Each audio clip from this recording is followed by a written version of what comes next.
Good morning, good afternoon, good evening, wherever you are. This is Dr. Mizan with Dr. Mizan Coaching. And today's video will be primarily for the general public. So for patients of all kinds, including myself and everyone else. So this video is entitled How to Advocate for Yourself at the Doctor's Office. So really how to be a better self-advocate.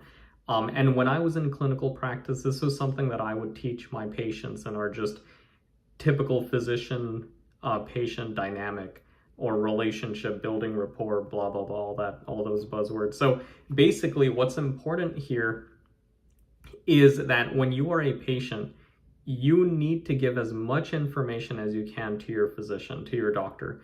And the reason why is because, unbeknownst to many, doctors don't know that much. Meaning, like, we don't have a tricorder from Star Trek. We don't know what is going on in your life unless you tell us specifically and precisely.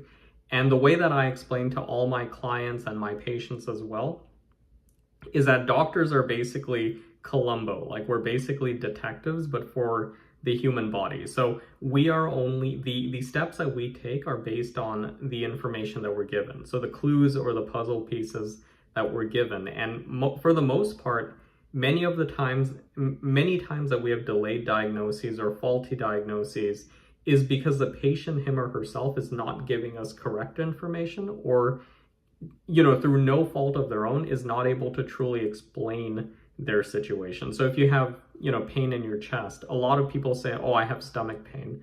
Oh, and, of course, there's a referred pain, there's radiation, I know that, like, we know that, but many times we need to be specific. So in medical school and in residency, we're actually given language such as dull versus sharp pain, radiating versus non-radiating, different areas of your abdomen and your thorax, really, like your thoracic cavity, your abdomen. So we say flank for the sides, lower back pain, upper back pain, thoracic, lumbar, etc.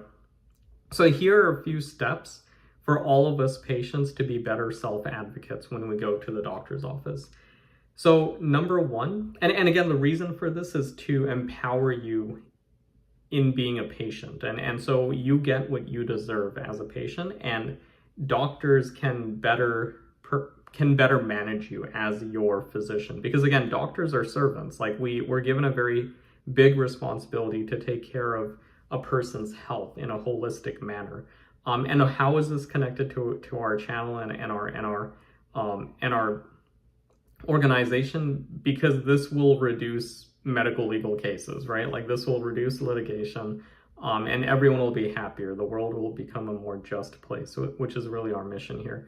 So number one, prepare for your appointment. So this means write down a list of your concerns, be specific, any symptoms, any questions you have, and prioritize the most important ones. Because as doctors, the whole system right now in America is profits before patients. So, the time frame right now is about 15 minutes per patient, depending on what type of appointment it is. But, the time that physicians get with patients is decreasing. So as patients, we need to be very specific and very concise with what we tell the physician.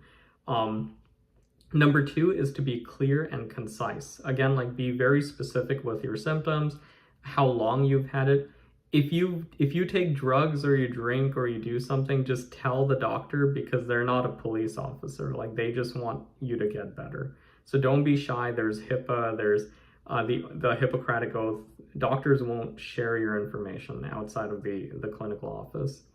Number three, ask questions. Again, like, this goes for any relationship. It's not a one-way street. Doctors, again, we are the servants of our patients. So ask us questions, be respectful, don't be rude, don't expect us to be miracle workers, but also know that you have the power and the privilege to ask any questions. If a doctor says, oh, your lactic acid is above normal range, ask them, like, what does that mean? Like, what does that entail? Is that good? Is that bad? What are the implications? Number four is to seek additional information. So, always ask your physician, like, what does this mean? Do you have any pamphlets? Is there a reliable publication that I can read? Don't just rely on Dr. Google, or WebMD, because everything is catastrophic, right? So rely on primary sources. Number 5, be assertive and express concerns. You know, like if you truly think you have a vertebral fracture, tell your physician, you know, like emphasize to them that, look, like I've already done physical therapy, I've already done stretches, I'm taking Advil like candy, nothing is getting better. I think it's A, B, or C. So be assertive and express your concerns.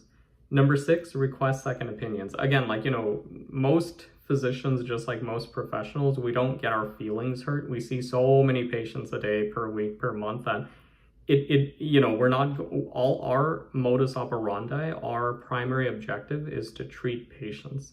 So if you think that, like, you know, and again, every physician is trained differently, by the way. Even though I'm in family medicine, even looking at my colleagues, many of them have very little knowledge on things that I'm very strong at, and vice versa. I have very little knowledge on things that many of my colleagues are very strong with, like cardiology or nephrology, but I'm particularly strong with psychiatry, especially child psychiatry, developmental disorders. Every doctor is different. So second opinions are welcome, and we're happy to refer you to a colleague who's more suited for your question. And the last thing really is follow-up. So, you know, this is really like in my medical legal cases that I do, a lot of like my job is really to see what fell through the cracks and why did it fall through the cracks. So, and a lot of times, to be perfectly honest, it is on the patient. So the patient later on, or the family, sues the doctor and the clinic or whatever. But then when I do the review, what we find out is that it was a patient who failed to go to their follow-up appointment, or it was a patient who failed to go get their medications filled at a pharmacy. So really, it's a relationship, and it's not ever any one person's fault. But really, the point of what this channel is about is to educate everyone so that these mistakes don't happen, and at the end of the day, everyone benefits. So I hope this helps. Like, the conclusion really here is that effective communication and collaboration are key to a successful doctor-patient relationship.